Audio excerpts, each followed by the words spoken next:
সবাইকে স্বাগত জানাই আপডেট উইথ তুহিন চ্যানেলে। এখনও পর্যন্ত যারা কৃষক বন্ধু টাকা পায়নি তাদের যে নতুন করে ভেরিফিকেশন ফর্ম সেটা ইতিমধ্যে ফিল আপ চালু হয়ে গেছে। আপনারা অনেকেই মনে করছেন আমি তো পিএম কিষাণ পাই ও কৃষক বন্ধু টাকা আগের পেয়েছি, আমাকে কি নতুন করে আবার ফর্ম ফিল আপ করতে হবে? না, তার কোনো দরকার পড়বে না। যারা অলরেডি আগে থেকে কৃষক বন্ধু ও পিএম কিষাণ পাই তাদের কোনো রকম ফর্ম জমা করতে হবে না।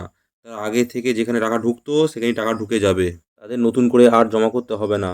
আপনারা যদি নামের লিস্ট কৃষি দপ্তর থেকে পেয়ে থাকেন, সেখানে একমাত্র তাদেরই নাম আছে যাদের কোনোদিন টাকা ঢোকেনি, তাদেরই একমাত্র নতুন করে ফর্ম জমা করতে হবে। অনেকের মনে কোশ্চেন, কৃষক বন্ধু ভেরিফিকেশন ফর্মটা কি আদেও?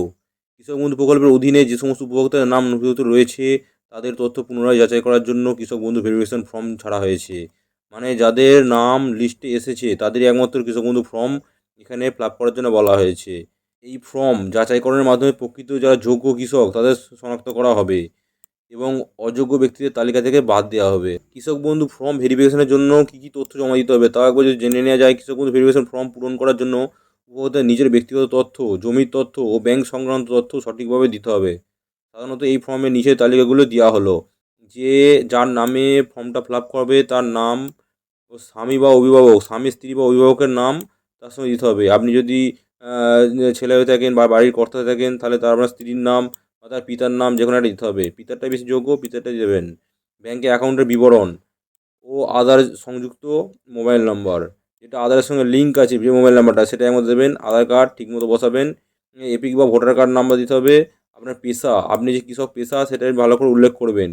জমির সম্পূর্ণ বিবরণ, জমির সম্পূর্ণ বিবরণটা আপনি এখানে লিখে দেবেন যে ওখানে কী কী আছে। আপনার যে পর্চাটা আছে সেখানে দেখবেন আপনার সব কিছু লেখা আছে, আপনার অ্যাড্রেস সব কিছুই। আবেদনকারীর আয়কর প্রদান করে কি না সেটাও আপনাদের জানাতে হবে। স্বামী ও স্ত্রীর প্রয়োজনীয় তথ্য, উপভোক্তার স্বাক্ষর, সব কিছু এই ফর্মটার মধ্যে আপনাকে অ্যাড করতে হবে। এবার আপনাদের জানিয়ে দেওয়া ফর্মটা কীভাবে ফিল আপ করবেন। ফর্মটা হচ্ছে অনলাইন থেকে আমি আপনাদের জানিয়ে দেখিয়ে দেবো কীভাবে ফিল আপ করতে হবে। আর নতুন করে যারা ফর্ম ফিল আপ করবে তাদের যে ফর্ম ভেরিফিকেশান ফর্মটা সেটা হলো এইটা। আপনাদের নতুন করে যে ফর্মটা ফিল আপ করতে হবে সেখানে একবার দেখিয়ে দিই কীভাবে ফিল আপ করতে হবে।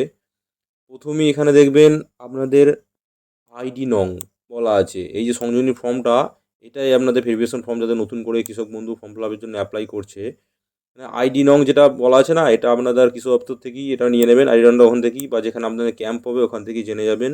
তারপরে সিরিয়াল নাম্বার সব ওখান থেকেই, যেখানে ক্যাম্প বসবে ফর্মটা জমা দেওয়া সেখান থেকে সব কিছু জেনে নেবেন। এখানে সুবিধাভোগীর নাম মানে কৃষক বন্ধু রেকর্ড বা ব্যাংকের পাসবই অনুযায়ী যে সুবিধাভোগীর নাম, মানে আপনি যে আপনার যে কৃষক বন্ধু ফর্মটা জমা করছেন সেটার আপনার নামটা এখানে দিতে হবে। ব্যাংকের পাসবই অনুযায়ী, ব্যাংকে আপনার পাসবই যেটা সেটা অনুযায়ী আপনার নামটা লিখে দেবেন এবং তার সঙ্গে পিতার হোক বা স্ত্রীর হোক বা অভিভাবকের নাম এখানে আপনি যোগ করবেন। এই ঘরে লিখে দেবেন সে নামটা।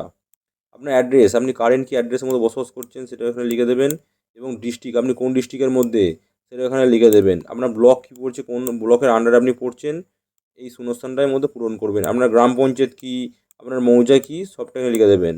এছাড়াও ব্যাংকের বিবরণ, আপনার যেটা মেন দরকার যে আপনার যেখানে টাকাটা ঢুকবে ব্যাংকের ডিটেলস সেটা ভালো করে দেবেন। সেটা হলো ব্যাংকেরও শাখার নেম, আপনার কি ব্যাংক, আপনার ব্যাংকের নাম। ধরুন আপনার স্টেট ব্যাংক, সেটা এখানে এসবিআই, এসবিআই লিখে দেবেন। এসবিআই, এসবিআই সেটা লিখে দেবেন।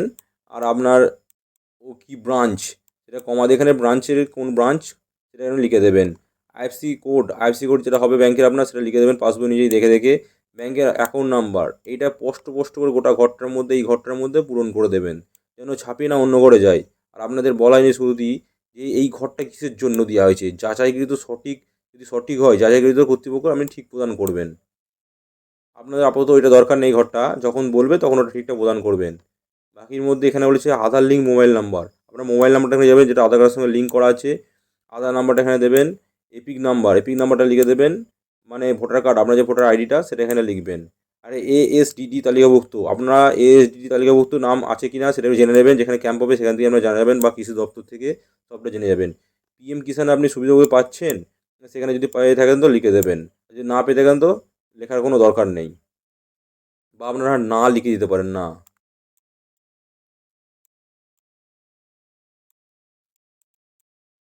এছাড়াও আপনার পেশা, পেশা কী সেটা উল্লেখ করা আছে যে কৃষি, কৃষি কেন্দ্রীয় সরকার, রাজ্য সরকার, আপনি কোনো সংস্থা বা পৌরসভার অধীনে নিয়মিত কর্মী কিনা, সে পেনশন পাচ্ছেন কিনা সেটা এখানে উল্লেখ করবেন। যদি পেয়ে থাকেন সেখানে উল্লেখ করবেন। যদি না পেয়ে থাকেন সেটা কোনো লেখার কোনো প্রয়োজন নেই। তারপর বলেছে জমির বিবরণ, আপনার যে কতটা আপনি পরিমাণ জমি হোল্ড করছেন আপনার নিজের নামে, সেই জমির বিবরণটা এখানে লিখে দেবেন। জিএল নাম্বার, আপনার যে পর্চা আছে সেখানের মধ্যে জিএল নাম্বার, খাতিয়ার নং, প্লট নং, দাগ নাম্বার সব ওখানে দেখবে লেখা আছে, সেগুলো বসে বসে বসিয়ে দেবেন। এবং জমির পরিমাণ, আপনার নামে কতটা পরিমাণ জমি আছে সেটা ওখানে লিখে দেবেন। তারপর হচ্ছে খাতিয়ার তারিখ, আপনি যে নামে আপনার আপনার নামে যে করা হয়েছে আপনার যে পর্চাটা, আপনার নামে জমিটা, সেটা এখানে দেখবেন লেখা আছে ডেটটা, সেই ডেটটা এখানে লিখে দেবেন। জমি দখলের ধরন, আমরা যে কিরাম ধরন, যে ক্রয়, উঠে সূত্রে বা হস্তান্তর বা অন্যান্য ক্ষেত্রে, সেটা এখানে লিখে দেবেন কী ধরনের সেটা।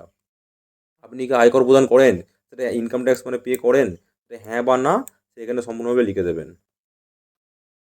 এছাড়াও যে ফর্মটা দ্বিতীয় পেজে বলা যায় সেটা হচ্ছে আপনার স্ত্রী বা স্বামী বিবরণ, মানে আপনি যদি আপনার নামে যদি আপনি স্ত্রী হয়ে থাকেন তাহলে আপনার যে স্বামীর বিবরণ সেটা আমাদের ঠিক রাইট চিহ্ন মেরে সেটা আপনার এখানে নামটা লিখে দেবেন।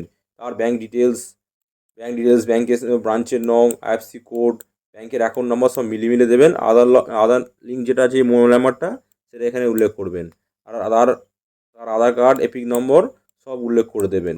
মানে আপনার যে করছেন, মানে যার নামে ফর্মটা, ধরুন আপনি বাড়ির কর্তা হেড, যে আপনার স্ত্রীর নামে, তখন স্ত্রীর মাথায় ঠিক মেরে স্ত্রীর ডিটেলসগুলো এখানে ফর্মটা ফিল আপ করে দেবেন গোটাটা। আপনি কেবিসি সুবিধাভোগী পান কি না সেটা এখন লিখবেন, মানে কেবিসি হচ্ছে কৃষক বন্ধু নতুন বেনিফিশিয়ারি পাচ্ছেন কি না সেটা এখানে উল্লেখ করে দেবেন। এসডি নাম তালিকাভুক্ত আছে কি না এগুলো সব আপনার কৃষি দপ্তর থেকে জেনে নেওয়ার চেষ্টা করবেন এবং সেই বুঝে ঠিকমতো ফর্মটা ফিল আপ করবেন। এছাড়াও সেম একই ফর্ম আপনি পিএম কিষাণ পাচ্ছেন কি না, বা আপনি কোনো পেশায় অভিযুক্ত আছে কি না আপনার স্ত্রী বা স্বামী, সেগুলো এখানে লিখে দেওয়ার চেষ্টা করবেন। সঠিকভাবে ফর্মটা ফিল আপ করবেন, সেই বুঝে আপনি টাকাটা পাবেন। আর এখানেও কিছু আছে, একটু পড়ে নেবেন কী জন্য বলা হয়েছে, এগুলো কীভাবে, এগুলো টার্মস অ্যান্ড কন্ডিশনগুলো একটু দেখে নেবেন। এখানে পর ইউজ অনলি, আর এখানটা আপনার সিগনেচারটা করে দেবেন। আপনি আপনার যার নামে ফর্ম সেই সিগনেচারটা করে দেবেন। তলা এগুলো কোনো দরকার পড়বে না আপনাদের আর, কারণ এগুলো সব অফিস থেকে এগুলো ইউজ হবে। আপনারা শুধু আমাদের এখানে সইটা করে দেবেন, তাহলেই হয়ে যাবে। এইভাবে একমতো ফর্মটা ফিল আপ করলেই আপনি টাকাটা পাবেন। আর এই ফর্মের লিস্টটা আমি আপনার ডিসক্রিপশানে দিয়ে রাখছি, এই ফর্মটা আপনি ওখান থেকে ডাউনলোড করে নিতে পারবেন। নেক্সট ভিডিওতে আমরা কীভাবে কবে কী আপডেট হবে সেটা আপনাদের জানিয়ে দেবো খুব তাড়াতাড়ি।